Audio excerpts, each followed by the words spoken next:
Olá, muito bom dia. Sejam bem-vindos a mais um programa TV.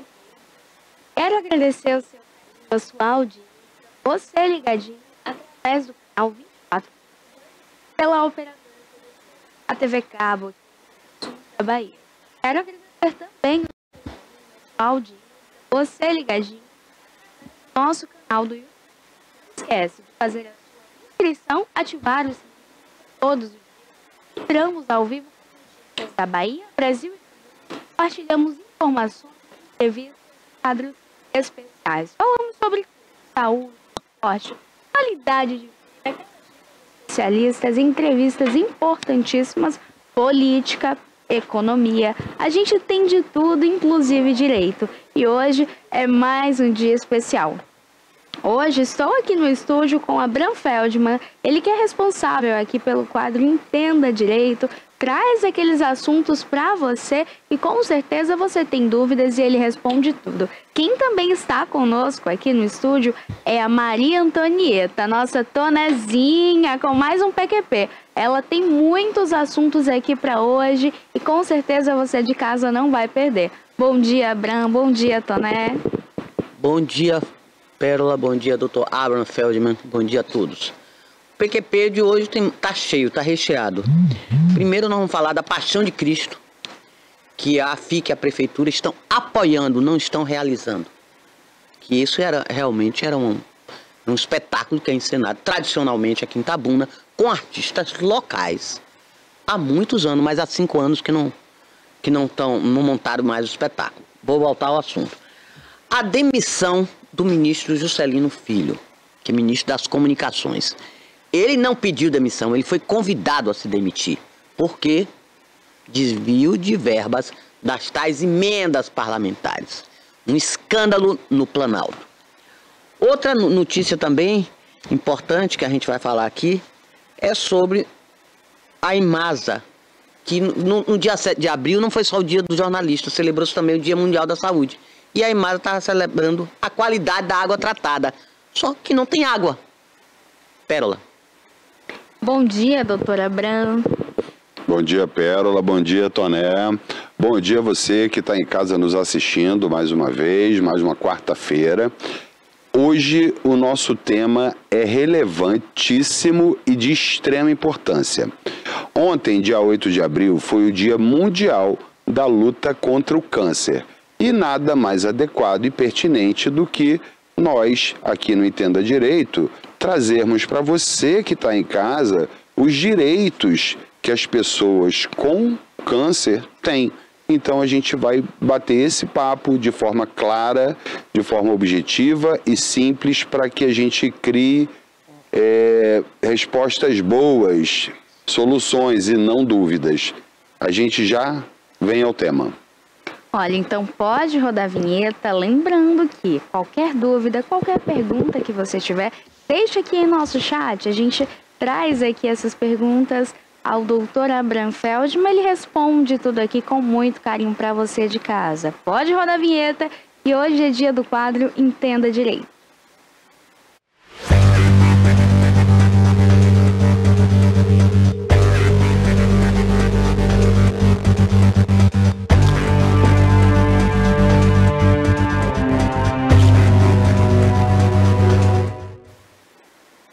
Bom, pessoal, mais uma vez, bom dia. Eu vou ser direto ao assunto porque o tema é longo, tá? Os direitos são muitos, é importante que você saiba. O câncer é uma doença que afeta não somente ao paciente, ao portador. Ele afeta a sua família, aos seus amigos, a sociedade de um modo geral, tá? Então, nós vamos entregar aqui algumas informações que vão ser muito valiosas. O paciente com câncer, diagnosticado com câncer, ele tem diversos direitos. Eu, como tributarista de vocação, eu vou começar pelos direitos tributários que ele tem, relativos a tributos. E no caso seriam isenções. A primeira de que eu vou falar é a isenção de imposto de renda. A pessoa diagnosticada com câncer, tá, neoplasia maligna, ela tem isenção de imposto de renda sobre proventos de aposentadoria e de pensão, tá? Isso pode ser feito, requerido de forma administrativa, existe todo um procedimento e muitas vezes é importante que você contrate um profissional que faça esse procedimento de forma adequada para que você tenha sucesso nesse requerimento, para que ele seja deferido e deferido o mais rápido possível. Existe também a possibilidade de isenção de IPI, tá? ICMS, na compra de veículos, quando esses veículos necessitarem de adaptação. Ou seja, o portador de câncer, ele tem uma sequela que o deixe, que cause perda de mobilidade nos membros inferiores, superiores ou até mesmo da própria visão, além de determinadas danos que não mentais, né, mas talvez cerebrais, vamos dizer assim, que o torne incapaz de dirigir. Ele pode comprar um veículo com isenção de IPI, tá? Salvo engano, a isenção de IOF também, Pérola, no caso de financiamento, e de ICMS. A questão do ICMS varia de estado para estado e os estados têm evoluído nesse sentido de entregar essa isenção à pessoa portadora com câncer. A pessoa com câncer, e isso foi através de uma conquista muito grande, e uma inovação da Lei 13.896 de 2019, uma lei relativamente nova, que é a Lei dos 30 dias, ela é conhecida como a Lei dos 30 dias, tá? O que é essa Lei dos 30 dias? A pessoa que tem a suspeita, Pérola, de um diagnóstico de câncer, ela deve realizar todos os exames para identificar a doença, todos os exames diagnósticos que levem ao diagnóstico dentro de 30 dias, tá?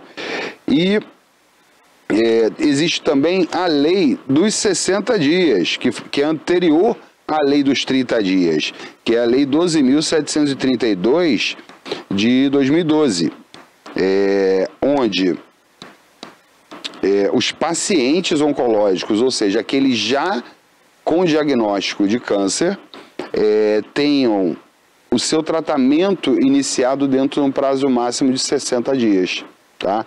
Então são avanços que levam a essa pessoa ter não só o diagnóstico, mas o tratamento precoce também. E a gente sabe que o tempo para diagnóstico e para o tratamento são elementos fundamentais para a cura, para o tratamento, para que aquela pessoa tenha uma qualidade de vida mais digna, melhor e mais plena, né? É uma doença terrível, em alguns casos ela é extremamente ruim e tem sido feito um esforço enorme por parte do governo. Infelizmente as coisas ainda não são do jeito que nós precisamos, do jeito que nós queremos, do jeito que a sociedade e o paciente precisa, mas avanços foram feitos. Existe também a obrigatoriedade daquelas pessoas que têm plano de saúde de terem os seus tratamentos custeados pela operadora do plano de saúde, seja lá o tratamento que for, seja em casa, seja no hospital, seja medicamento de alto custo, seja lá o que for. É um direito que muitas vezes os planos negam e o paciente precisa recorrer ao judiciário. Os casos Mas às vezes o plano de saúde não cobrem, né? Aí na hora do contrato, a pessoa não era portadora de câncer. Certo. Então o câncer veio depois. E aí, como é que fica? A gente está falando de uma doença que não é pré-existente. Não é pré-existente, exatamente. Toné, nesses casos, o que deve prevalecer é o que vale mais? A livre iniciativa, né? Da empresa, né? Ou à dignidade da pessoa humana, no caso a vida e a saúde daquele paciente. Então a lei ela não é lida nem aplicada de uma forma fria. Existe o que nós chamamos de direito, uma técnica de sopesação de valores, onde os princípios, né? O princípio da livre iniciativa, o princípio da propriedade, o princípio do patrimônio da empresa, né? Da operadora de plano de saúde, deve prevalecer em relação ao princípio da dignidade da pessoa humana e o direito à vida e à vida digna daquela pessoa. O judiciário entende que não. Quando comparados esses dois direitos, o princípio da dignidade da pessoa humana, que é um princípio assim, que compreende diversas fórmulas, ele é um princípio que é um fim em si mesmo para que a pessoa seja plena, realizada, e isso passa pela saúde também, tá? É certamente o que nessa balança o direito à saúde pesa mais.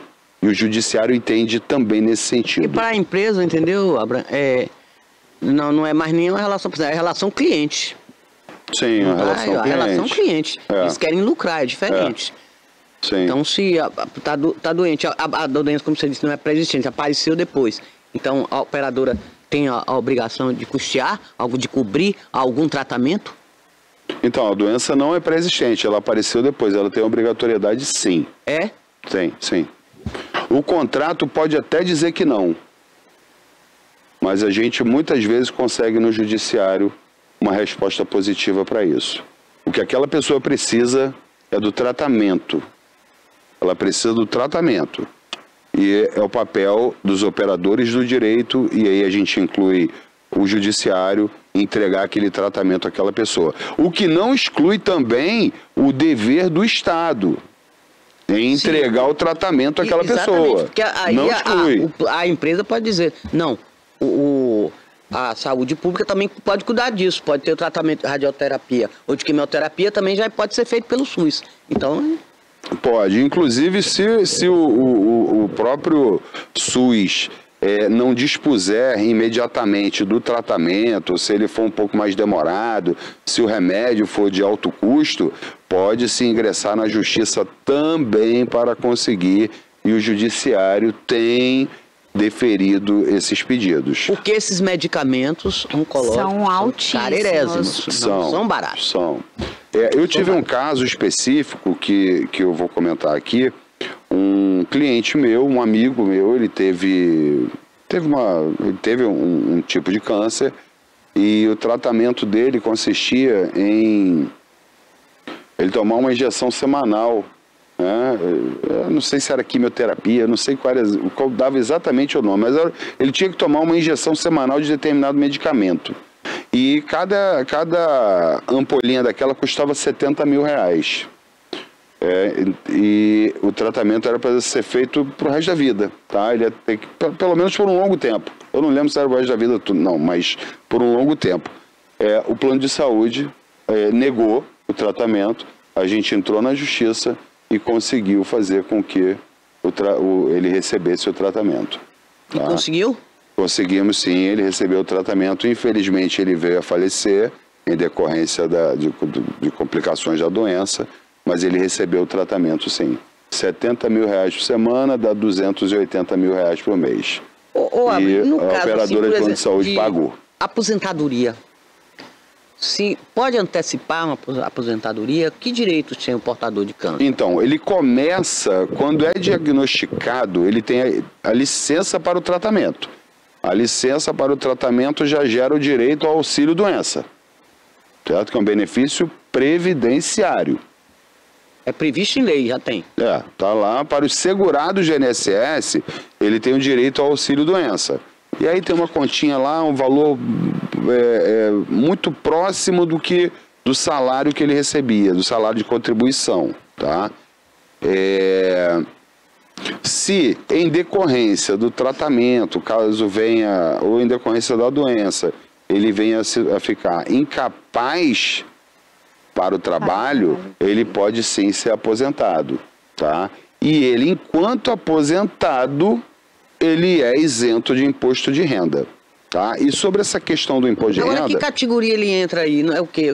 É por idade? Que categoria Não, ele entra? aposentadoria por invalidez, Por né? invalidez. É, porque ele vai ter uma deficiência X que o deixa incapaz Aí para tem o um trabalho. valor padrão, né, Abel? Aí é de acordo com a contribuição dele, salário de contribuição, aí tem todo um cálculo previdenciário que é bastante complexo, tá? Mas a regra é, ele se aposenta mais ou menos com o que ele contribuía, né, com o salário de contribuição dele. 80% Aí pode antecipar essa aposentadoria, né? Pode, se ele cumprir o requisito de não ter mais a capacidade para trabalhar. Vamos falar sobre um câncer de pele. O cara teve um câncer de pele, saiu de licença, recebeu auxílio-doença, se tratou, ele não está incapaz, ele pode voltar ao trabalho, a não ser que o câncer de pele tenha, não sei, tenha deixado alguma sequela que o deixe incapaz para o trabalho. Tirando essa hipótese, ele volta a trabalhar normalmente. Tá? E aqui eu quero só deixar uma coisa clara sobre a isenção de imposto de renda, sobre aposentadoria e pensões. Tá?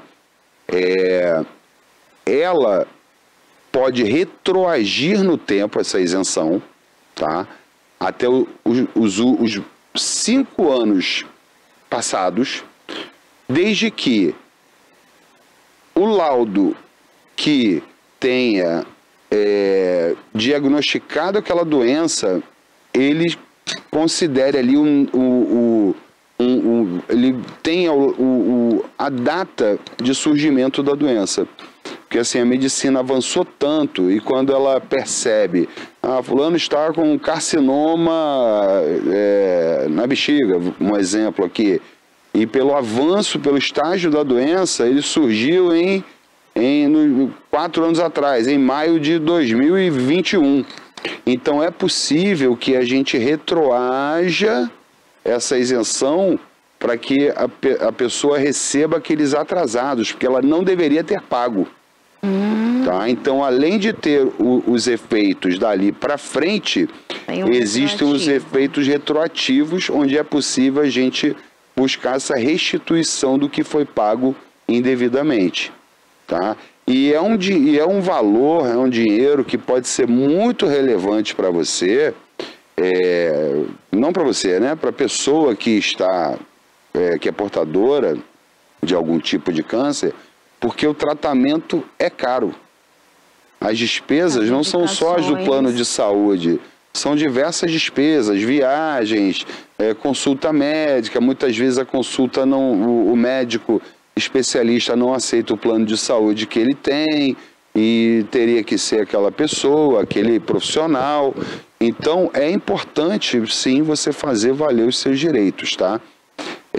Outra questão que até me fugiu um pouco agora, mas eu vou lembrar daqui a pouco que é importante. Você me fazer uma pergunta, depois eu lembro do que eu ia falar. Isso, o que eu tinha começado a falar seria em relação a esses medicamentos com os valores altíssimos. O paciente que já está ali em tratamento oncológico precisa ter uma quimioterapia ou precisa passar por alguma cirurgia, certo, e ele não tem como, ou o plano de saúde nega, e ele precisa vir para o SUS. Como é que ele consegue ali, Abraham, em um tempo hábil, entrar com um processo judiciário, alguma coisa que seja relevante para ele iniciar esse tratamento? Desculpa, ainda tem outro aspecto. Às vezes tem medicamentos que só se acham no exterior. Isso, ainda tem... A rede aí pode acionar para pagar? Então, desde que o medicamento tenha registro aqui, tá? Teve uma mudança recente. Existem alguns juízes que ampliam um pouco mais isso, mas isso foi restringido. O medicamento tem que ter pelo menos registro aqui na Anvisa. Ele pode ser, o medicamento pode ser estrangeiro, fabricado no exterior, produzido por uma empresa farmacêutica estrangeira, mas ele tem que ter registro aqui. Isso para quê? Por que disso? É uma decisão que na época foi teve muita controvérsia, mas é o seguinte: se a Anvisa, que é o órgão responsável para trazer a segurança aos medicamentos, se ela não chancela e o Estado mandou aquele medicamento, seria uma irresponsabilidade do Estado entregar um medicamento que o próprio órgão que fiscaliza e diz, olha, é seguro para você esse tratamento, fornecer esse medicamento. E muitas vezes são medicamentos experimentais, a gente não sabe se aquele paciente que recebeu esse medicamento importado está, na verdade, ele sendo utilizado como cobaia, né? Então, existe um regramento hoje, apesar de parecer ruim, eu entendo que é positivo, tá? Isso visa trazer segurança ao paciente. Agora, respondendo a sua pergunta, o plano de saúde negou, a pessoa tem plano de saúde, tá? O plano de saúde negou, justiça. Entra lá com um pedido, lá num processinho, chama o seu advogado, defensoria pública, seja lá o que for, com um pedido liminar. No pedido liminar, o juiz aprecia a plausibilidade do direito, ou seja, olha, é um direito que a pessoa aqui realmente tem, tá? E ele verifica também o risco da demora. Se eu for dar o que ele está me pedindo somente na sentença, após todo o desenrolar do processo, vai levar 1 ano, 2 anos. Então o juiz, entendendo que estão presentes esses 2 elementos, ele pode liminarmente deferir o pedido para que o medicamento seja entregue imediatamente, para que o tratamento seja prestado imediatamente, porque quem tem essa doença, não só essa, outras também, tem pressa, né? Quanto antes descobre... A doença não pode esperar, né? Quanto antes descobre, antes trata, antes resolve. Alguns casos não tem solução, mas alguns têm. E por que não a gente priorizar esses casos? O direito à vida está acima disso tudo, né? E graças a Deus nós temos um judiciário que acompanha esse mesmo pensamento. Olha, agora para os casos, então, ali, Abraham, por exemplo, de um exame que a pessoa passa bastante tempo, até mesmo a consulta pelo SUS, e esse paciente em tratamento oncológico ali, ele está nessa fila de espera há algum tempo. Existe, então, ainda assim, alguma medida que ele pode entrar também para ele conseguir ter esse tratamento o mais rápido possível, ou o exame, ou também receber uma consulta? Então, o SUS também tem recursos limitados, profissionais limitados, unidades hospitalares limitadas, centros cirúrgicos limitados, centros de terapia limitados. Então pode ser que em algum momento tenha criado um gargalo que ele não consiga, que o SUS não consiga atender a tempo todas as pessoas, no tempo adequado. Mas o que a gente percebe, Pérola, é que o nosso sistema único de saúde é bastante falho, tá?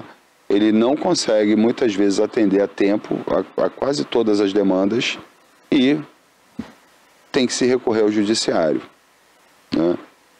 Isso tem o lado bom, que é o lado de que a pessoa vai receber o tratamento na forma da lei e no prazo que a lei estabelece, mas também tem, Toné, um lado perverso, porque existem outras pessoas que também estão aguardando o mesmo tratamento, que não ingressaram na justiça e vão... E esses processos são demorados, não é, doutor? Então, mas isso tudo pode ser... E se o paciente morrer antes, a família tem direito a alguma indenização, alguma coisa? Eu queria saber. Toné, assim, como é um dever do Estado, pode até ser uma indenização... Sim, veja bem, se o paciente morreu por falta desse medicamento, não chegou em tempo hábil, aí faleceu, a família pode pedir uma indenização, então, pode pedir alguma coisa, pode processar? As pessoas podem pedir tudo, podem processar por quase qualquer coisa. Se o processo vai ter êxito ou não é outra história. Então a gente precisa entender o nexo de causalidade. A causa do falecimento, do óbito daquela pessoa... Foi a falta do medicamento. Foi a falta do medicamento ou foi a doença? Será que com o medicamento ele teria sobrevivido? Então são questões de autoindagação, né? É uma questão mais complexa do que isso que a gente está pensando. E aqui eu não estou vendo só o lado do paciente não, tá, pessoal? Eu estou te mostrando aqui a realidade como ela é. né? O que o judiciário vai analisar? Porque a família do paciente vai apresentar o ponto de vista dela. Ele morreu porque o tratamento não foi feito ao tempo que deveria. Pode ser que tenha sido isso, mas pode não ter sido isso também. Então, isso aí somente através de perícia, tá? Dentro do processo para determinar o que causou, e havendo esse nexo, é bem possível sim que o Estado seja... O Estado que eu digo aqui que a saúde é dever do Estado todo, município, Estado, Distrito Federal e União, tá? É possível sim que o Estado seja condenado a pagar eventual indenização. Aí vai demorar, né? Costuma demorar muito. Muito. Costuma demorar muito, e esses valores, quando são recebidos, ficam para os... E depois que o paciente já morreu, aí é que o pessoal... Pois é, o bem mais precioso já se foi, que foi a pessoa. E aí... brigar com o Estado por causa de 20, 30 mil reais, que às vezes as indenizações são pequenas, não são grandes. Outra coisa, Abra, por exemplo, tem o tratamento radioterápico, depende do aparelho lá, né? Sim. Aí já é complicado. Aí quebra esse aparelho. De vez em quando tem um problema. Certo. O paciente tem direito também de acionar o Estado, porque é uma vez por semana, sei lá, quase 15 dias. Eu não sei como é essa metodologia, como é que funciona essa operação. Então tem que fazer esse tratamento. Mas acontece que o aparelho está quebrado. E aí? Então, que direito nesses casos, o Estado deveria, por si próprio, contratar uma clínica, um hospital particular para oferecer esse tratamento. Só que ele não faz isso. Então, o que nós advogados fazemos? Entramos com processos para que, já que o Estado não tem aquele equipamento, ou porque aquele equipamento está quebrado ou está indisponível, que ele pague o tratamento daquele paciente numa clínica particular. Isso também é possível, porque é um dever do Estado entregar a saúde ao cidadão. Segurado do INSS ou não, isso é um direito de todos e é um dever do Estado. Olha, eu tenho uma pergunta também, inclusive é relacionado a esses perfis em rede social ali que mostram e pedem essas vaquinhas, por exemplo, para custear ali um tratamento. Aconteceu agora de um rapaz ser preso, no iniciozinho ali do mês de março, ele foi preso devido a uma fraude envolvendo essas vaquinhas. Eu queria entender quanto tempo pega e qual seria o crime exato ali, porque ele pegava, vou contextualizar para você conseguir entender e quem está em casa também. Ele pegava as imagens de uma criança que estava em tratamento ali oncológico e ele fazia uma vaquinha virtual. Eu sei desse caso. Recebendo então ali as doações, e ele foi apreendido em Morro de São Paulo. Ele estava por ali com diversos aparelhos fazendo, né, o recebimento dos valores. E nesse caso, Abraham, o que acontece? O judiciário entende de que forma? Então, ele responde por um processo penal, tá? Eu entendo que é por fraude. Por fraude não, perdão. Por estelionato, tá? Que é obter vantagem ilícita mediante fraude. Acho que é exatamente isso que diz o artigo 171 do Código Penal. Só que a pena é leve, né? Existe a questão ali do crime continuado. Ele cometeu diversos crimes, né? Diversas pessoas diferentes, mas eu acho que a pena é leve. Uma pessoa que se utiliza dessa ferramenta com esse apelo, para mim isso aí deveria deveria ser considerado um crime que estivesse lá relacionado nos nossos crimes hediondos e punido severamente, porque ele utiliza imagens de pessoas e às vezes não é só de crianças de outros lugares, não. Eu já vi gente usar casos que a pessoa usou o próprio filho, o próprio sobrinho. Isso é extremamente hediondo, isso é doentio, isso é maligno para a nossa sociedade, é muito ruim, é péssimo. Para esses casos, eu entendo que a lei penal deveria evoluir para tratar esses casos com muita severidade. Com muita severidade.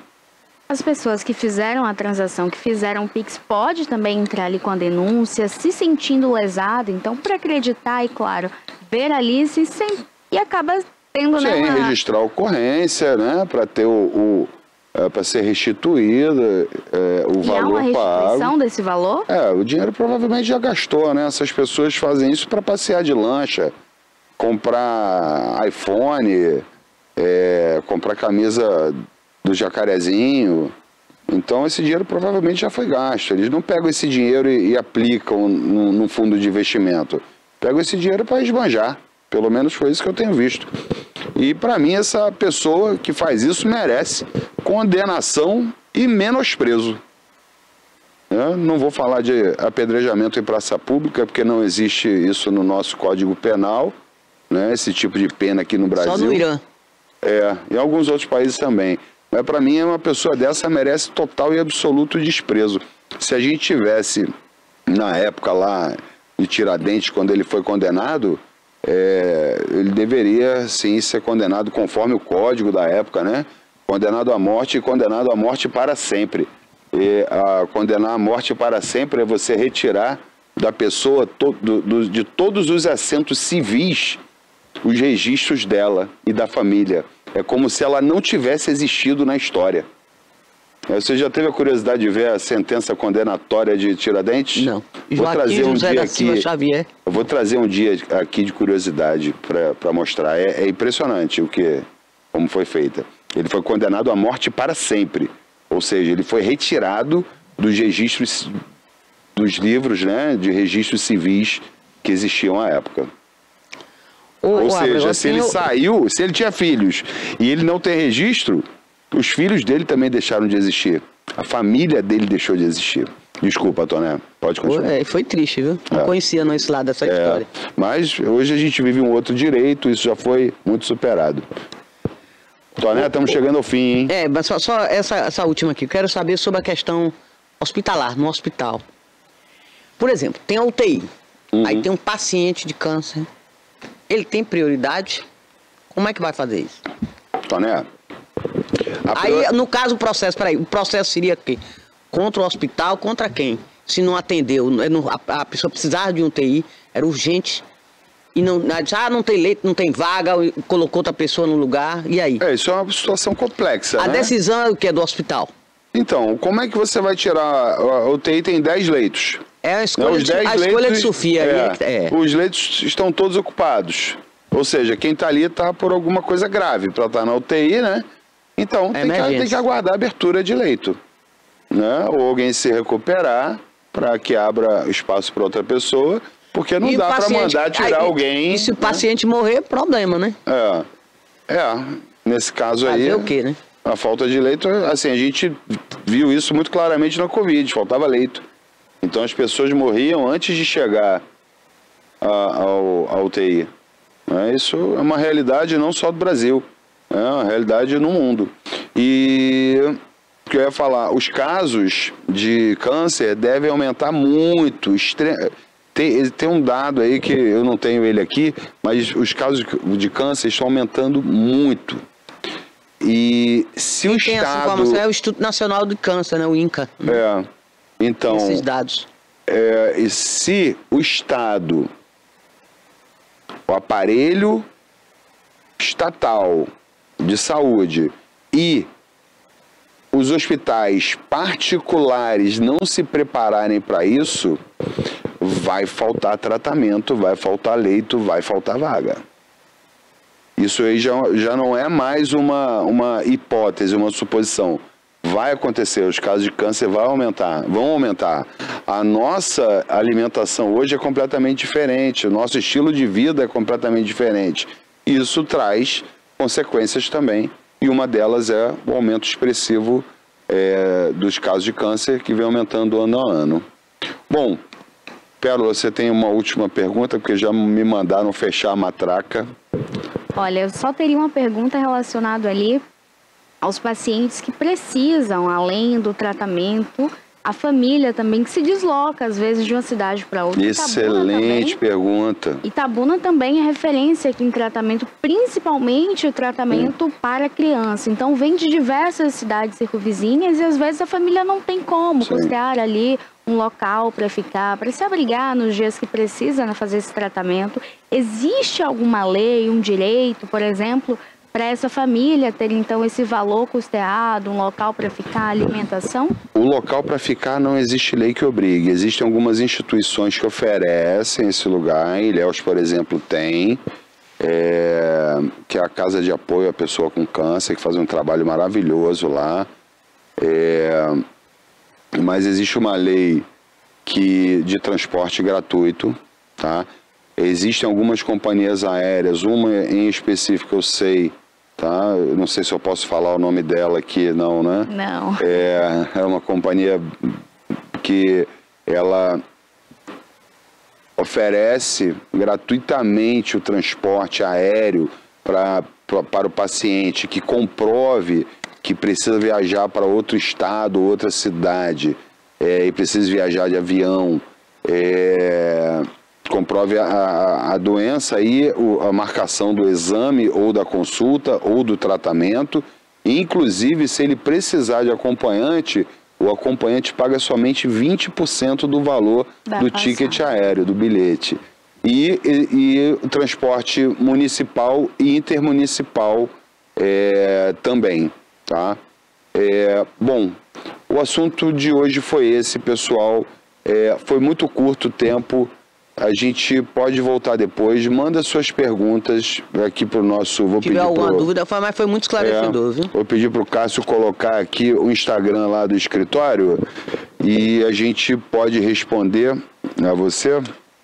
A questão do imposto de renda mesmo eu desconhecia. Tá muita gente desconhece. Então, pode mandar para o Instagram do Instagram do escritório ou também através do nosso telefone, o WhatsApp, que a gente responde também. Às vezes a gente demora um pouquinho, porque a quantidade de mensagens é enorme, mas a gente sempre responde, tá, pessoal?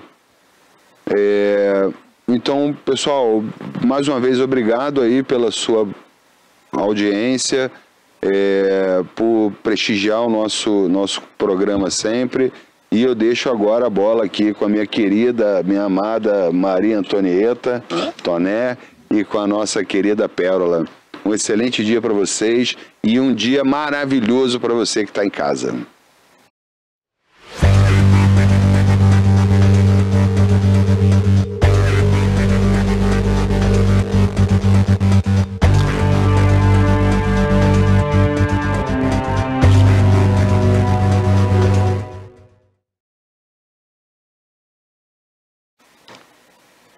Olha, estou de volta aqui com vocês e já quero iniciar os nossos destaques do dia. Eu e Tonezinha, a gente vai bater um papo aqui bem importante.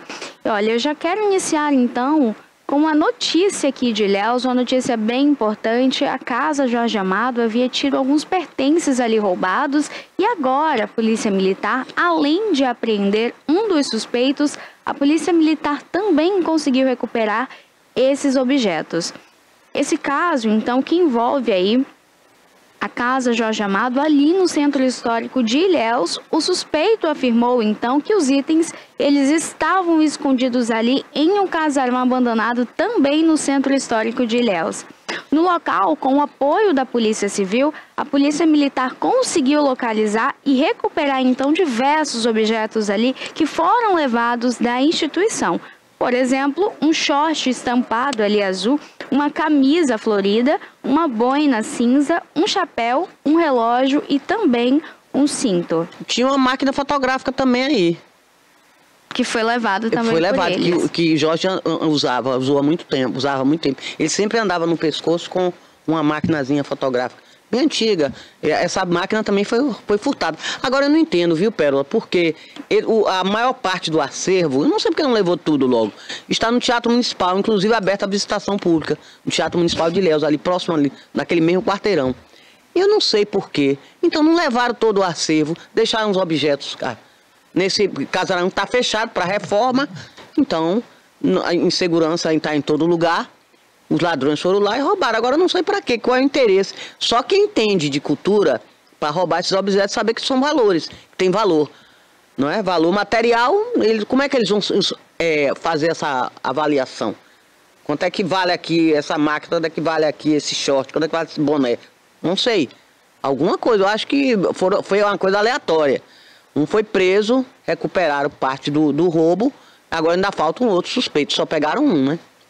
Exatamente. Agora, apesar de só ter pegado um, já foi um trabalho assim excelente para que isso mostre a quem também tem um interesse, né, em estar praticando esses atos, é um ato contra a nossa identidade. A gente sabe a importância, a gente entende o peso, a história de se ter Jorge Amado para ter um objeto Bahia, desse e levar um objeto.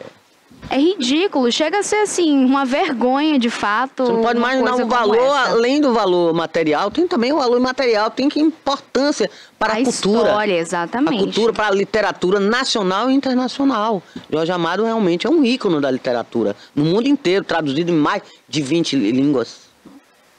Olha, essa é uma questão bem pertinente, Tona, e que a gente entende o quanto as nossas raízes elas não são mantidas, né? As pessoas elas não valorizam a cultura, a história, e isso é implementado desde a escola, é na criação realmente dos nossos jovens, e a gente percebe isso em todos os aspectos, né? Uma sociedade que não mantém viva a sua cultura, a sua história, não entende a importância desses objetos históricos que têm um peso, além do valor, a gente sabe o peso histórico que tem aqui para nossa região.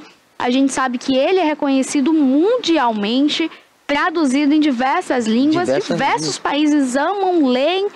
E assim, a gente mora aqui, tão perto, não consegue valorizar. E aqui ainda tem outro agravante, Pérola. Aqui nós temos uma casa onde ele nasceu, que fica ali em Ferradas, as condições precárias. Poderia ser um ponto turístico dos mais importantes. Quem fosse visitar lá onde ele passou a maior parte lá da vida dele, adolescente, infância, a parte da juventude, que ele viveu em Ilhéus, mas ele nasceu aqui. Tem a casa dele lá em Ferradas. Precisa ver como está o imóvel. Acabado, deteriorado. Ninguém dá a menor importância. Já há muitos anos, eu acho que pouca gente sabe que Jorge Amado nasceu ali em Ferradas, ninguém sabe. E que essa casa ainda existe, é tombada, mas já está tombada mesmo, que já está para cair. Olha, um outro aspecto também que eu quero conversar com vocês aqui é que agora, Toné, os advogados aqui do Brasil, eles poderão, além do acesso, ter porte agora de arma.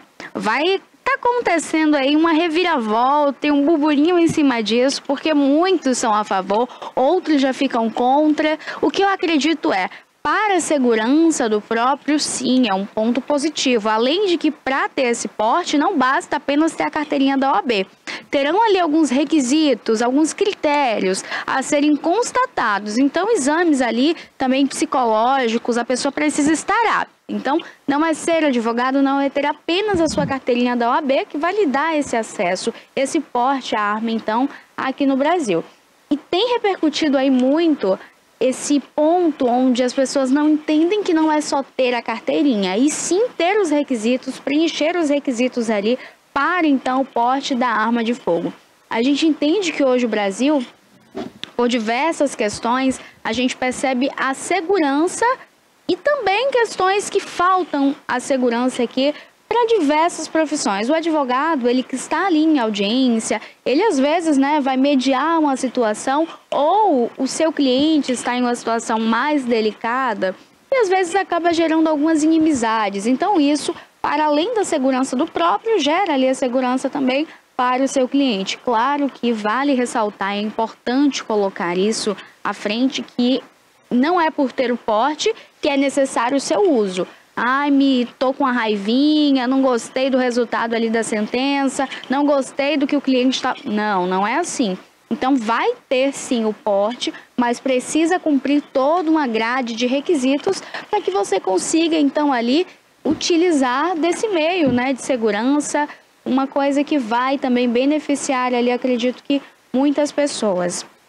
Até porque, viu, o advogado também é um alvo também de bandidos, de pessoas realmente que não... Às vezes tem uma causa difícil, a outra parte não gosta e tal, vai lá e comete um ato violento. Mas, recentemente, eu acho que foi no Rio, aconteceu um fato desse, um episódio desse, triste. O advogado ia saindo do escritório e atiraram, deram 3 tiros e mataram ele. Então, é uma coisa... Quer dizer, ele não foi uma coisa de surpresa, ele foi surpreendido, ele não ia nunca reagir, como é que ele tivesse uma arma, ia trocar tiros, não. Foi durante o dia, no centro do Rio. Ele ia saindo do escritório e atiraram e mataram ele.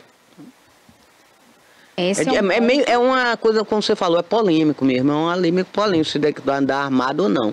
Mas se for para todo mundo andar armado, vai ser uma loucura. Até porque a violência no país está muito alta. Muito grande. E a gente sabe que agora, em primeiro lugar, os problemas, todas as institutos de pesquisas têm feito e têm registrado, a segurança está em primeiro lugar. A educação, veja bem, gente, está em 6º lugar, a preocupação do brasileiro. Primeiro lugar vem a segurança. Nós estamos num país, realmente, não sei não, é uma violência muito grande.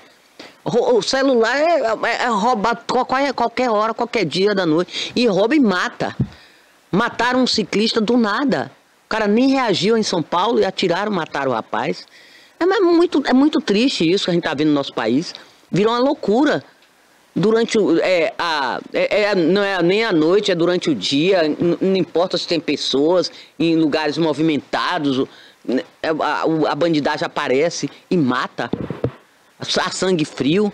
Isso precisa resolver. Ontem foi entregue o PEC da segurança. A PEC da segurança, eu queria até comentar isso, se Barbosinha entrar aqui. Vamos comentar. Que eu não vi falar nada sobre saidinha, sobre nada. Mas a gente volta ao assunto. Olha, uma outra coisa também. Dá bom dia aqui ao nosso querido Barbosinha. Já está aqui no estúdio conosco também. Bom dia, Barbosinha. Bom dia, Carol. Carol. É para variar, né? Pérola, bom dia, Toné. Bom dia, amigo assinante, telespectador, internauta. Olha, eu queria aproveitar aqui a oportunidade, né, e avisar os nossos amigos assinantes, internautas, telespectadores, que o nosso portal, né, com o streaming que vem aí, já está no ar. Então você pode acessar tviplay.com.br. Lá você vai encontrar tudo sobre nossa programação, sobre o nosso comercial, e também você poderá, né, em breve ter acesso ao stream da TVI, com conteúdos inéditos, exclusivos para o nosso site, o nosso stream. E agora também você pode acessar o Jornal à Tarde, como antes, né, Toné? Acessar lá as notícias principais do Jornal à Tarde que estão passando aí no rodapé do vídeo. Olha, então já é uma super novidade aqui, que dá para você conseguir ter esse acesso, um stream novinho, chegando aqui então, uma super oportunidade para você estar ligadinho em nossa programação aqui, Barbosa, com quadros especiais, entrevistas e muitas informações. Vou até pedir para o Cássio, né, mostrar aí no ar, né, o nosso site funcionando, tviplay.com.br. Já Cássio vai botar aí no vídeo para você ver que está bem moderno, né, comemorando os 20 anos da TVI, a participação aí direta do Vitor Xavier, né, eu quero abraçar o Vitor, ele que coordenou toda essa mudança aí do site, do nosso portal. E já o Cássio vai mostrar aí como está, né? Mais elegante, mais clean, né? E com muito mais informações, né? Por exemplo, as pessoas cobravam muito, eu queria ver informação de cada programa, né? Como é, quem apresenta, que horário. Então tá tudo lá, programa por programa, você vai poder acessar o TVI, olha aí.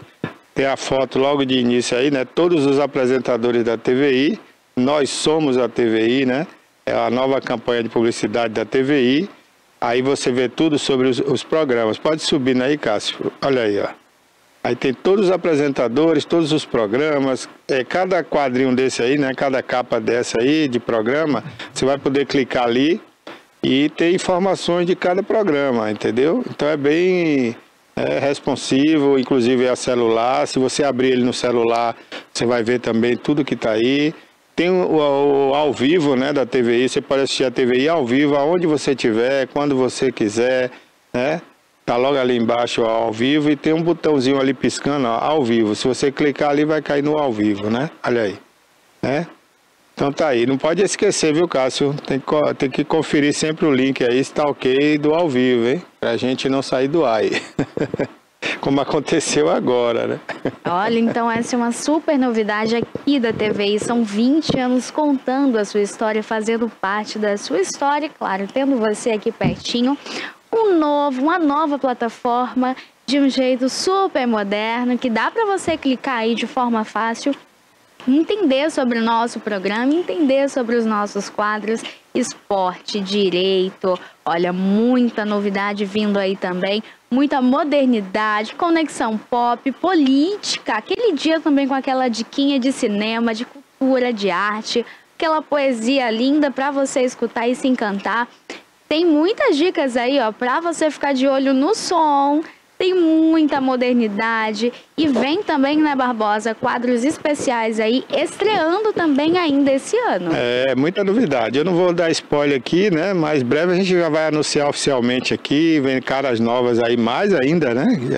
Temos você como novidade, temos aí a turma do Conexão Pop, temos o esporte... E vem mais novidades por aí, muitas novidades, inclusive nós hoje estamos fazendo 4 horas de programação ao vivo, né, diariamente, não é para qualquer televisão isso não, viu? Só as emissoras da capital conseguem fazer 4 horas por dia. Aberta, elas têm um tempinho pequenininho, reduzido, 20, 30 minutos só, ao vivo, o resto... Olha, 4 horas pertence à rede, né? Como a TVI faz hoje 4 horas, Toné, só emissoras em Salvador, Rio, São Paulo, Belo Horizonte. Fora dessas grandes praças, você não vai encontrar nenhuma cidade do Brasil que tenha uma emissora local que faça 4 horas ao vivo por dia. E vem mais por aí, viu? Não vamos ficar só nessas 4 horas, não. Você é ambicioso, viu, Barbosa? Parabéns pela sua ambição. Né? A gente tem que ser ousado. Todos nós somos, né? Nós todos aqui. Essa equipe é uma equipe maravilhosa, né? De profissionais que tem ousadia, que tem coragem, que vão para frente, né? Tem que vestir a camisa, né? A gente tem que plantar para colher, né? Olha, então vem aí uma programação imperdível. São 20 anos da TV e um ano comemorativo 2025 promete. Então fica ligadinho aqui. Não esquece, coloca aqui no rodapé pro pessoal, Cássio, para você de casa já instalar, já ficar ligadinho, não perder nenhuma notícia, nenhuma informação. tviplay.com.br. Anotem, tviplay.com.br. Eu tenho certeza que você irá adorar essa nova grade que também chega aqui com muitas novidades para você diariamente. E claro, deixar aqui o nosso recado. Todos os dias, a partir das 10 horas, a gente entra com muitas informações. Ao vivo, dá para assistir as nossas reprises também. Então fica ligadinho, porque essa programação está especial. Olha, já quero voltar aqui aos nossos destaques do dia, também falando sobre uma mega operação feita pela Polícia Militar, juntamente com a Polícia Civil, em Salvador. A nossa capital baiana, então, passa nesta manhã por uma super operação, apreendendo então os rifeiros ali, que são blogueiros que postam nas redes sociais algumas rifas com valores altos e que agora essas pessoas que compram a quantidade ali de números, compram essas taxas, elas não estão recebendo nenhum tipo de bonificação. O que seriam essas bonificações? Seriam as premiações sorteadas então. Seriam promessas ilegais, então, que alguns blogueiros estariam ali divulgando através de suas redes sociais. A Polícia Civil, ela apreendeu ano passado, em 2024, cerca de 12 blogueiros ali em Salvador que estariam praticando, então, esse ato, que é um ato fraudulento, um ato criminoso. E agora, nesta manhã, então, 20 mandatos aí foram expedidos pela Justiça e a polícia está aí em cumprimento durante todo o dia. Então, essa mega operação está sendo realizada em Salvador. Diversos influenciadores já estão recebendo em sua casa, além da intimação, a polícia também. Então, esse é um outro aspecto que tem também repercutido muito aí nas redes sociais nesta manhã. Alguns deles que amanhecem ali já postando, colocando o link para o acesso, mas as pessoas não recebem. O que impressiona e o que chama a atenção é justamente essas falsas promessas e que, além de tudo, a polícia também tem a suspeita de que seja um dinheiro sendo lavado, que há ali uma lavagem de dinheiro e eles podem também ser indiciados por crime de estelionato. Então, esses influenciadores digitais que trabalhavam ali como rifeiros em todas as redes sociais. Essa é uma operação também conta ali com o apoio da Polícia Militar, juntamente com a Polícia Civil, uma equipe de investigação que montou e descobriu então aí essa quadrilha. Uma quadrilha que trabalha em cima desses valores, né? Com essas falsas promessas, então. Olha, inclusive tem policial militar envolvido, né? Como você falou aí. Por isso que a Corregedoria, né, da Secretaria de Segurança Pública da Bahia tomou a frente dessa missão, né? E apreendeu hoje carros de luxo, inclusive um carro com valor estimado em mais de 2 milhões. Vários carros, né? E outros prêmios, celulares e tudo mais. O que ocorre é o seguinte, viu, Pérola? Claro que tem muita falcatrua nesse negócio, claro que muita gente não recebe nada, né? Eles enganam, mas também tem o seguinte, isso incomoda muita gente que está envolvido com outro tipo de jogo e outras até autoridades que estão corrompidas também. Então, aquele que se sente incomodado vai lá e cutuca a justiça, cutuca o promotor, né, a autoridade, fala, ó, agora vai lá e prende esses caras aí que estão me atrapalhando, né? Porque é aquela história, essas rifas na internet tem diminuído muito aqueles outros negócios de jogos como o jogo do bicho, né, que tem aí aquele CQ da sorte, Casa da Sorte, Bahia da Sorte, tem muita sorte aí, né? E você vê que eles estão encolhendo, estão diminuindo, porque o pessoal que está fazendo essas rifas na internet estão vendendo mais do que eles. Esse é o problema, né? Aquele ditado, aquele velho ditado, quem tiver a unha maior, sobe na parede.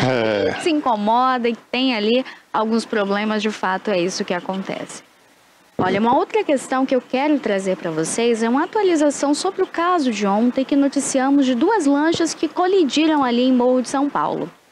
O que acontece agora é que a família de um dos proprietários, a família do Rafael Tavares Brito, que era o proprietário então da lancha Safira, que a gente vê ali toda azulzinha. O acidente foi à noite? Foi à noite. Por isso que aconteceu o acidente. Estava muito escuro, além da grande quantidade de pessoas também na embarcação. E agora a família fala, essa família que está envolvida diretamente no acidente, devido ao proprietário, está passando agora por toda essa questão. Eles negaram a versão, então, que a embarcação não teria autorização para, então, operar ali como um transporte intermunicipal, então, com os passageiros. O que acontece é que agora teria sido levantado essa hipótese que não teria essa autorização para o transporte, então. E a família veio ali a público através de rede social, falando que sim, que eles tinham, porém foi constatado também ali que haviam algumas irregularidades, tanto na que bate logo ali, quanto na outra também que sofreu ali alguns Todas as duas eram também. transporte de passageiros? Exatamente, as duas tinham, inclusive mas uma estava com superlotação. Isso, uma estava com muitos passageiros, a outra não, estava com a quantidade ali normal, razoável. E quando aconteceu, inclusive, esse momento ali da colisão, as pessoas comentaram, né, que foi um barulho muito alto e quando correram, uma das embarcações já havia virado. Então, essa lancha Safira, essa embarcação que é a do Rafael, a família disse que ela estava apta, sim, para o transporte de pessoas, para esse transporte intermunicipal. E agora a justiça está investigando. E quem autoriza é a Marinha, né? Exatamente. Inclusive, ali as pessoas foram logo para tentar fazer esse resgate. Muitos feridos, 14 feridos. E a gente sabe que é uma situação muito delicada, né, Toné? Morro de São Paulo recebe turistas durante todo o ano. Principalmente nesses primeiros meses e os últimos do ano. É uma grande quantidade de pessoas. Mas é movimentado o ano inteiro ali. Circulando, então precisa fazer esse transporte ali, né? Pegar essas lanchas rápidas e acaba num período realmente da noite tendo essa quantidade também. As pessoas chegam ali já no finalzinho do dia e essa escuridão atrapalha, até mesmo que uma embarcação veja a outra. Não é o primeiro caso, não é o primeiro acidente grave, não é o primeiro acidente tendo aí vítima fatal. A gente sabe também que em Porto Seguro, inclusive, aconteceu uma tragédia. 2 embarcações ali colidiram. E essas 2 embarcações, inclusive, tinham muitas pessoas dormindo, famílias ali, e acabaram vindo a óbito também. Então, foi uma tragédia, Quantos mortos? Passado, nesse de Porto Seguro, cerca aí de 12. Muitas pessoas mesmo. Então, é uma quantidade muito grande, um acidente que realmente mostra aí a grande dificuldade que a gente ainda enfrenta em nossas águas, que a Marinha agora precisa ou ter ali um farol, ou essas embarcações também terem algum barulho, algo que faça ali uma movimentação, para que a pessoa entenda na embarcação próxima e tem uma outra passando, porque de fato a gente sabe aqui que o nosso Subaiano conta aí com esse transporte marítimo. Agora imagine uma embarcação de pequeno porte, se fosse abalroado por um navio, uma coisa maior. Olha, a tragédia seria bem maior, né? O de Porto Seguro foram 2 balsas, então assim, uma grande quantidade de carro. Imagina aquela agitação e carro se batendo, gente dentro do carro também, porque muitas pessoas fazem esse transporte dentro do carro ali com a família, às vezes não quer descer, então foi uma agitação tremenda. E agora a gente espera, né, que a Marinha, ela investigue essas causas e melhore as condições aí dessas embarcações também nos mares, né? A gente fica agora no aguardo, também que essas pessoas se recuperem, fiquem bem o mais rápido possível. Nós, quanto TV, deixamos também os nossos pêsames aos familiares enlutados dessa vítima fatal. E ali, aquela travessia Mar Grande Salvador é muito movimentada, né? Principalmente o pessoal que vem de Morro de São Paulo, Valença, Ilha Itaparica, toda aquela região ali. E aí complica, porque à noite, um barco pequeno, não tem visibilidade nenhuma, sem equipamento, né? Porque um barco grande, ele tem radar, tem sonar, ele vê o que é que está embaixo, o que é que está em cima, na frente, né? Mas um barco pequeno não tem. E aí a Marinha permite que esses barcos, sem nenhuma iluminação adequada, trafeguem à noite, né? É perigoso. Enquanto a ponte Salvador-Itaparica não ficar pronta, devemos ter aí outras tragédias, infelizmente. A ponte do fim do mundo, né?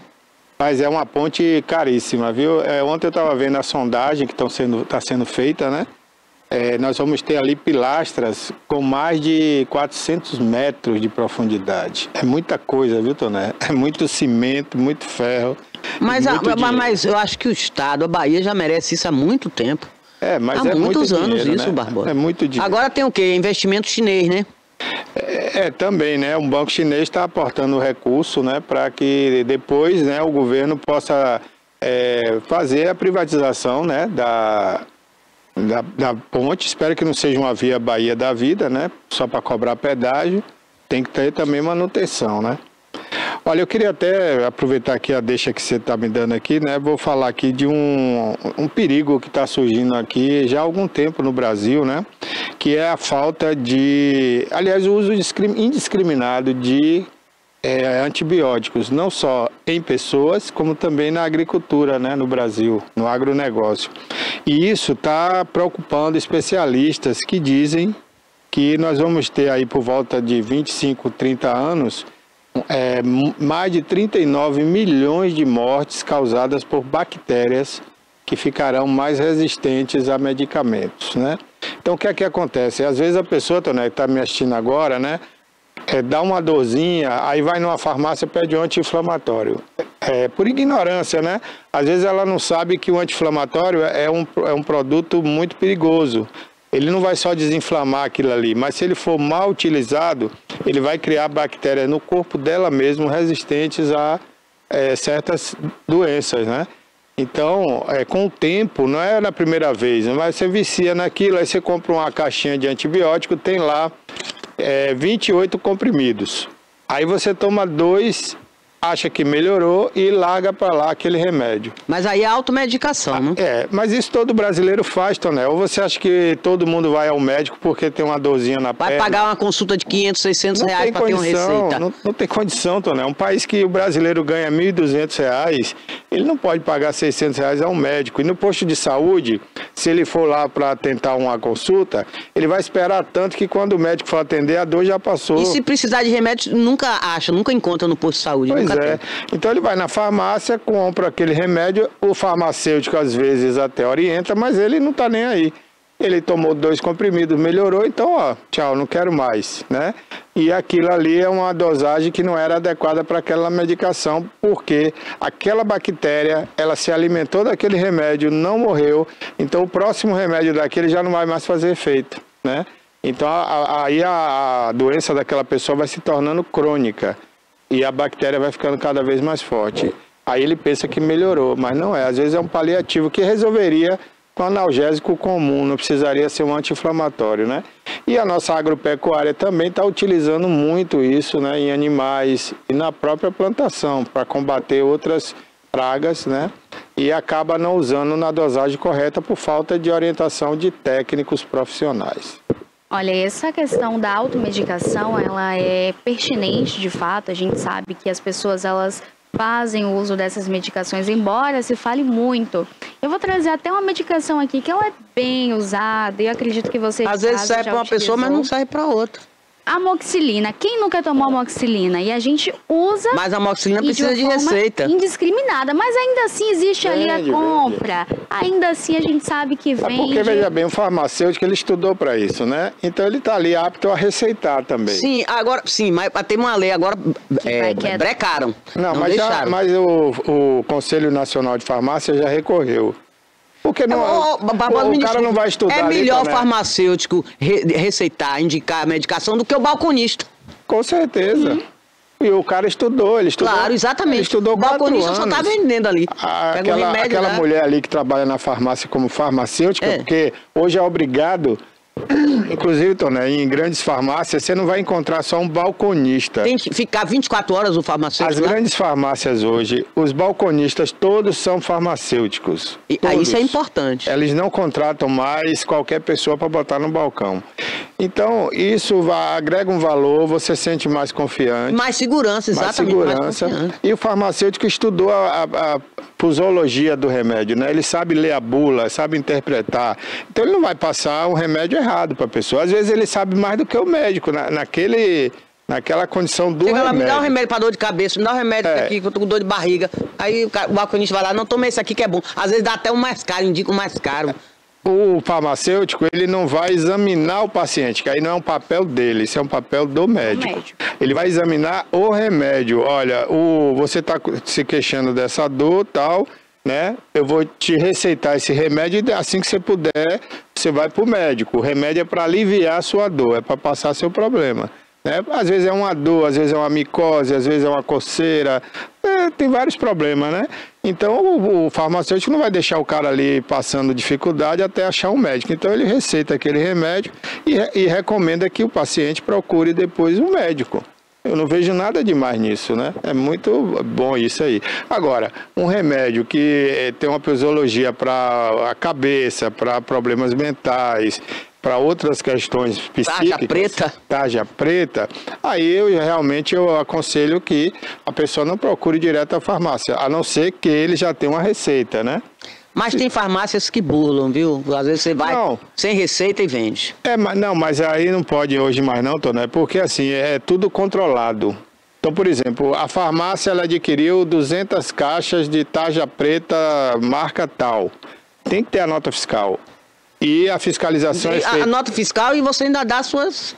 Você dá seu endereço, seu nome e tudo. Tem que ter ele tem que ter a nota fiscal de entrada desse remédio. Ele tem que comprovar que ele comprou 200 caixas daquele remédio. Mas quem adquiriu tem que deixar os dados... Por que ele tem que comprovar? Porque quem vendeu a ele vai declarar ao Ministério da Saúde que vendeu àquela farmácia 200 caixas daquele remédio. Ponto. A fiscalização aí vai cobrar dele o seguinte, o remédio tinha validade de 90 dias. Cadê? Vendeu o remédio? Não, tá aqui ainda. Então me mostra aí agora o estoque. Pronto. Se ele tiver o estoque lá com a numeração de acordo com a nota fiscal e a declaração do laboratório, tá tudo ok. Se ele já vendeu o remédio, ele tem que provar para quem ele vendeu. Aí tem que ter o endereço da pessoa e a identidade ou CPF. Não é simples assim como se pensa, né? Então, se o farmacêutico vender um remédio que não tem a receita e que o paciente que comprou não deixou os dados lá, ele pode fechar até a farmácia, porque ele vai ter que provar para onde foi aquela medicação.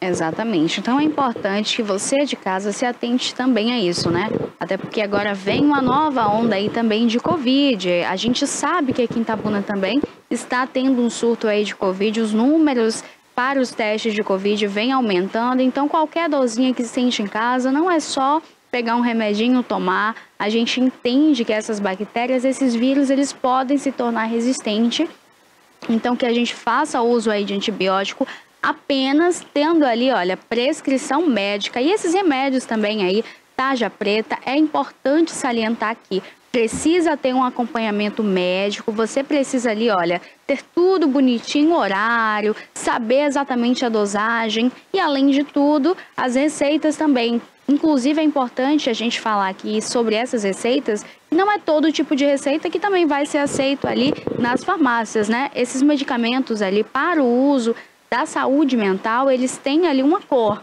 que é normalmente a receita azul. Então, para você aí de casa também é importante isso, fazer o uso do medicamento sendo acompanhado pelo médico ou tendo aí esse receituário médico, tá? Então vamos se cuidar, porque agora a gente quer muita saúde para 2025 para assistir bastante a TVI, assistir essa programação aí super especial para vocês. Olha, vou aproveitar aqui, Pérola, o deputado Gilvan da Federal, ele é do PL, do Espírito Santo, viu? Ele causou uma polêmica ontem nas redes sociais, né? Em função de uma declaração forte que ele fez para o presidente Lula. Essa coisa de não anistia está acirrando muitos ânimos aí e está dividindo ainda mais o Brasil, viu? Aí ele disse lá, né, que ele é o relator de uma proposta lá do governo e ele afirmou, entre aspas, né, disse ele, eu quero mais é que o Lula morra, que ele vá para os quintos dos infernos, tomara que ele tenha uma taquicardia, fecha aspas. Foram palavras do deputado federal do PL. Aí a turma do PT e do PSOL já entraram com ação, né, para caçar o mandato. Para pedir a cassação do mandato por decoro parlamentar. Mas é bom a gente lembrar que quando Bolsonaro era presidente, teve gente da esquerda também desejando que Bolsonaro morresse, né? A gente não pode esquecer disso. Quando teve a questão da facada, quando a campanha também, aquela história de facada em Juiz de Fora, isso eu não sei porque não morreu, né? Muita gente. Exato. Coloca o vídeo aí pra gente, cara. E disseram que era fake, né? Eu coloquei aí o vídeo. Você colocou essa declaração? A gente tem esse vídeo aí também, essa declaração que é bem polêmica, né? Com certeza. Agora, assim, meu ponto de vista, isso é só uma opinião dele, né? O fato dele desejar não quer dizer que Lula vai morrer. Agora, se fosse uma ameaça... Mas tem que ter uma postura parlamentar, desculpa, né? Tem que ter uma postura. Você tá ali, não tá de graça. Eu acho assim, que a gente também não pode dar importância a tudo que se fala, porque se for dar, o Brasil para, né? Agora, se fosse uma ameaça, né? Olha, tem que matar, aí é outra história. Mas se ele falou publicamente, é que ele não tem intenção. Olha, eu lhe garanto o seguinte, que metade do Brasil hoje tem esse tipo de pensamento. Então é bobagem a gente pensar isso. Como também a outra metade deseja que Bolsonaro morra, né? Já até deram uma facada nele. Então, se a gente for parar por causa dessas picuinhas, né? Então, posicionamentos. Roda aí pra gente o vídeo, Cássio. Você falou aí que a morte do Lula, do Alexandre de Moraes, essa loucura que ninguém tem provas. Mas eu vou te falar, e por mim, eu quero mais que o Lula morra. Eu quero que ele vá pro quinto dos infernos. É um direito meu. Não vou dizer que eu vou matar o cara, mas eu quero que ele morra. Que vá pro quinto dos infernos, porque nem o diabo quer o Lula. É por isso que ele tá vivendo aí, superou o câncer, tomara que tenha um ataque cardíaco, porque nem o diabo quer essa desgraça desse presidente que tá afundando o nosso país. E eu quero mais é que ele morra mesmo. E que andem desarmados. Não quer desarmar um cidadão de bem, que ele ande com seus seguranças desarmados. Olha, esse daí é um outro ponto também, né, sobre o armamento que... Mas o Lula não tem medo não, porque ele foi ter uma reunião com o pessoal lá no Morro do Rio de Janeiro, né? Os perigosos traficantes lá, ele e o Flávio Dino, então ele não tem medo da bandidagem não. Olha, eu vou aproveitar aqui que a gente falou do Lula, né? Você vai falar aí sobre economia, não? Então vou aproveitar aqui rapidamente, né, que está preocupando todo mundo. Você é sempre bem-vindo aqui. A China hoje retaliou os Estados Unidos, né, aumentando a taxa. Não chegou a ser recíproca, né, porque os Estados Unidos já está em 102%, mas a China colocou mais 84% de impostos em todo o produto. Mas os Estados Unidos foi 104%. Para a China está em 84%, ainda tem 20% aí a menos, né? Agora, o que é que ocorre, Toné? O mundo começa a se preocupar. Porque... Vai respingar em tudo quanto é de lugar. Não, já está, né? Porque o dólar subiu muito, se valorizou muito internacionalmente. O real desvalorizou. Não, mas isso aí já é outro problema, viu? Isso aí é até bom que as pessoas que estão nos assistindo saibam diferenciar. A questão do dólar é outra, é mais a dívida pública brasileira, é a falta de compromisso fiscal do governo, é isso que está desvalorizando o real. Porque o real, mesmo o dólar subindo, ele poderia estar valorizado. Entendeu? E uma coisa não dá tem pra nada a entender, ver o com a dólar outra, subiu não. e o real. Por exemplo, o dólar poderia estar subindo e o real também, em relação a outras moedas do mundo. O problema do real é que ele está se autodesvalorizando em função do desgoverno que a gente está aí. A gente está com o presidente Lula viajando todo dia. Hoje mesmo ele viajou. É mais causado por problemas internos do que causas externas. Inclusive, eu estava vendo ontem uma fala do ex-ministro do próprio Lula, da Dilma, né, o Meirelles. Ele ontem estava na rede social falando e ele está se mostrando muito preocupado. Não para agora, mas para os próximos 2 anos. Porque se continuar do jeito que está o Brasil, com tudo, tendo rombo aí, como a empresa de Correios e Telégrafos, com rombo bilionário já a essa altura, os funcionários já estão ameaçando até parar de trabalhar, porque já estão sem fundo de pensão de novo, né? Voltou tudo que estava em 2009, voltou agora para os Correios. A gente está com a Petrobras dando prejuízo, uma empresa que até bem pouco tempo estava dando lucro. E o Brasil não quer entrar no compromisso fiscal do arcabouço que eles mesmos fizeram. Então, o Lula tinha que diminuir o número de ministérios, diminuir a gastança, né? Ontem, por exemplo, o senador Cleitinho estava mostrando que só para abastecer a despensa do Palácio esse mês, foi mais de R$500 mil só em mercearia, produtos de mercearia. O Ministério da Educação. Agora veja, um palácio que só tem o presidente e a mulher dele, Janja. Gastar mais de R$500 mil por mês para abastecer a despensa, peraí, é muita coisa. O Ministério da Educação do Camilo Santana, 2 bilhões imóveis. Aí agora o TCU, Tribunal de Contas da União, vai investigar. 2 bilhões imóveis o Ministério da Educação vai gastar? Por quê? Barbosa, isso é um absurdo, isso é uma afronta. Aí desconfia que tem superfaturamento. Isso não é superfaturamento, não. Isso é roubo. E outra coisa, vou falar em roubo, voltou o escândalo de corrupção dentro do governo. O Juscelino, né? Juscelino Filho. Mas não é do PT, não importa, mas ele está dentro do governo e o escândalo é do governo. Sim, mas ele é ministro do governo, faz parte. E a Codevasp é governo federal. E o cara que estava levando mais de 1 milhão na mala lá para Brasília estava em nome da Codevasp, que é um órgão federal, que está na mão desse partido também. Então, nós temos aí inúmeras denúncias já de corrupção no governo. Isso é perigoso, né? Muito perigoso. Além da gastança que está aí. Se isso contaminar, aí contamina o governo por inteiro. Pois é. Aí agora o escândalo também que o Banco Central, espero que o Banco Central não permita e que o BRB não faça essa bobagem. E pelo jeito está sendo pedido aí do Alexandre de Moraes. Ali está cheirando também a coisa lá. Ilícita, né? Não, ali é maracutaia. Um banco que está com prejuízo, um rombo de bilhões, Tonel. Ô Barbosa, o BRB é estatal, é? O BRB é o Banco de Brasília, é um banco estatal. E hoje quem faz o financiamento, inclusive, da Ancine, para financiar projetos culturais. O que é que esse banco quer? Comprando um banco que está com um rombo bilionário. E tanto o rombo é tão grande que um banco privado falou assim, eu dou R$1 por esse banco, porque ele não vale mais do que isso, porque o que ele tem de problema não compensa você pagar, você vai pagar problema, então eu ofereço R$1. E aí o nosso dinheiro, o dinheiro do pagador de imposto é que vai cobrir o rombo desse banco? Peraí, né? Como diria Gerdan, faça uma garapa de limão balão. Olha, eu quero continuar aqui com vocês, então, as nossas notícias, porque jogadores, treinadores e também dirigentes de clubes estão sendo investigados aí por manipularem ali resultados do futebol.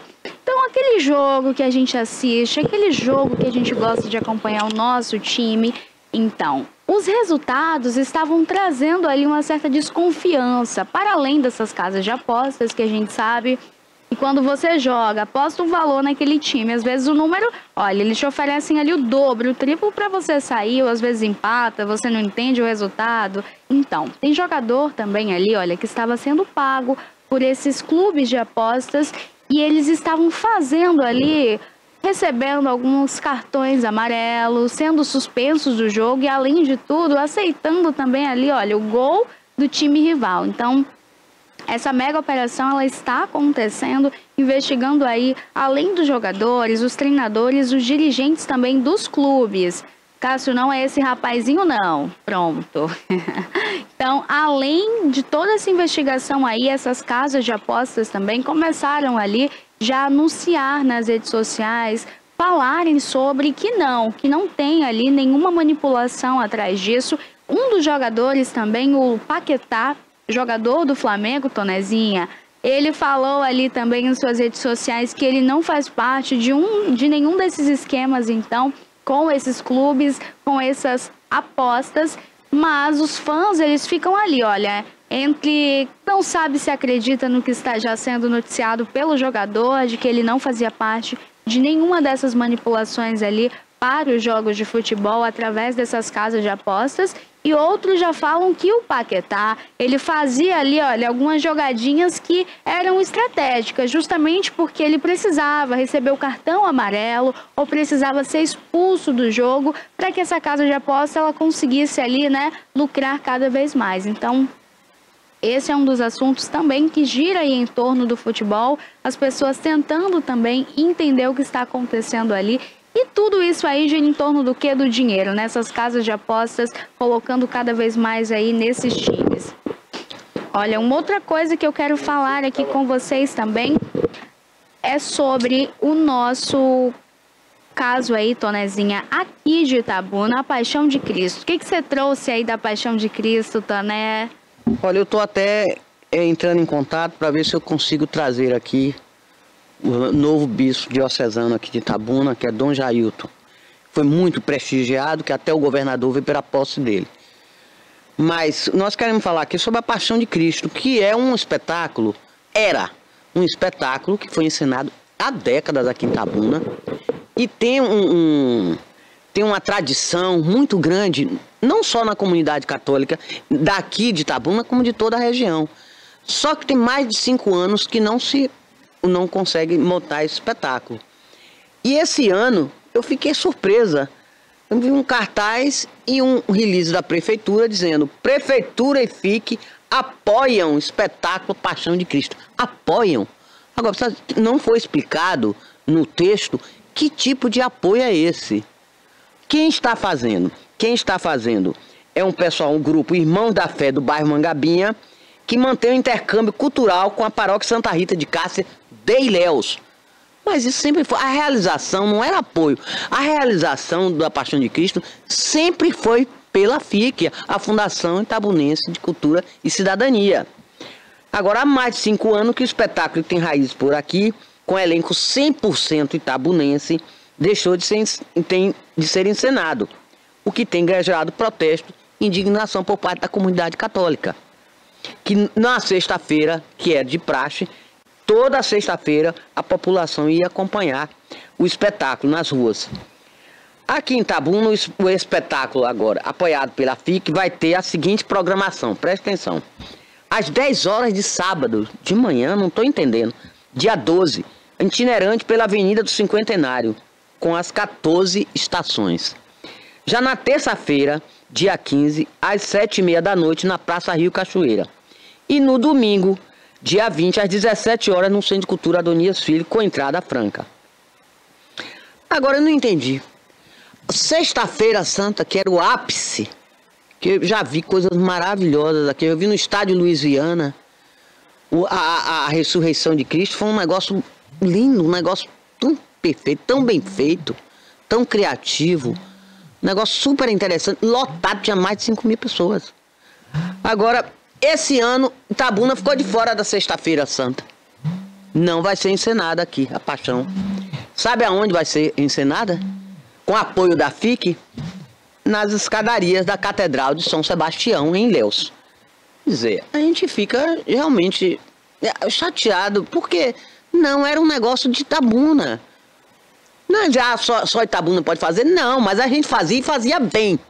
Bem, eu conversava ontem com um produtor cultural e me disse o seguinte: Toné, se prepare para ver um espetáculo amador. É uma pena. Olha, esse é um espetáculo que poderia trazer aí muita renda aqui para nossa cidade, além de que Podia ser incluído, inclusive, chegou a ser ventilado, entendeu? Uma certa época, Pérola, que se fosse um calendário turístico religioso, de tão bonito que é. E agora que eu quero saber também, o material, cadê esse material? Tem o figurino todo, que todo ano era uma loucura, que as traças comiam, as coisas tinham que recuperar, umas peças tinham que ser jogadas fora, aqueles vestimentos, aquelas coisas de soldados, tudo, aquela coisa bonita. Era muito, muito interessante. Sim. Muito. E eu faço aqui uma referência ao Marcos No, que é ligado ao teatro de Itabuna, e ele sempre dirigiu esse espetáculo com muita propriedade. É uma pena. Esse ano, quem quiser ver mesmo ao vivo, vai ser sexta-feira santa, vai ser nas escadarias de Ilhéus. Sim, tá agora apoiando. A FIC era realizadora e tem condições. Você tem condições de fazer um Itapedro, por que não tem condições de montar a Paixão de Cristo? Não entendi. É mais caro? Você pode trazer Gustavo Lima, pode trazer não sei quem, lá essas duplas sertanejas aí, carerésimas, vocês trazem para cá. Alto investimento, não sou contra. Pelo contrário, é importante para a cidade. Mas também não deixa a cultura de lado. Não é só entretenimento também, não. Tem um lado também que você tem que cuidar. Falaram também que esse teatro municipal Candinha Dória, você não vê uma montagem teatral daqui do pessoal de Itabuna, nem da região. Não tem, nem de fora não traz uma peça de teatro. Que isso? E o teatro serve para quê? Só para ser sede administrativa da FIC, ou então está servindo como um centro de convenções, né? Ainda bem que tem alguma utilidade, porque um prédio daquele, um equipamento daquele, público, com o seu dinheiro, para ficar lá fechado não ia ficar. Agora também tem que ter, vocês têm que ser razoáveis. Tem que pensar também, em Itabuna tem cultura. Itabuna também tem atores, tem artistas. Aí é que tá. O produtor cultural também me chamou a atenção ontem. Ô Toné, e cadê os artistas de Itabuna? Tá todo mundo calado. Ninguém fala nada. Olha, chegamos ao fim do nosso programa de hoje. Eu quero agradecer o seu carinho, a sua audiência, você ligadinho aqui em nosso canal 24.2 e através do nosso canal do YouTube. Amanhã a gente volta, hein? Quero agradecer aqui também Tonezinha, que está conosco toda segunda e quarta-feira, presente com o PQP. Agradecer a Barbosinha também, que esteve aqui nessa manhã. A participação especial conosco. Olha, e dizer a você que a nossa programação continua, hein? A nossa programação segue aqui com muito esporte, muita informação, muita coisa boa também. E logo em seguida vem Alerta Cidade, notícias aqui da nossa região. Ou seja, tudo isso você encontra aqui, ó, TVI News. Obrigada, Tonezinha. Boa tarde a vocês. TVI, 20 anos. Um beijo especial, fiquem com Deus e até amanhã.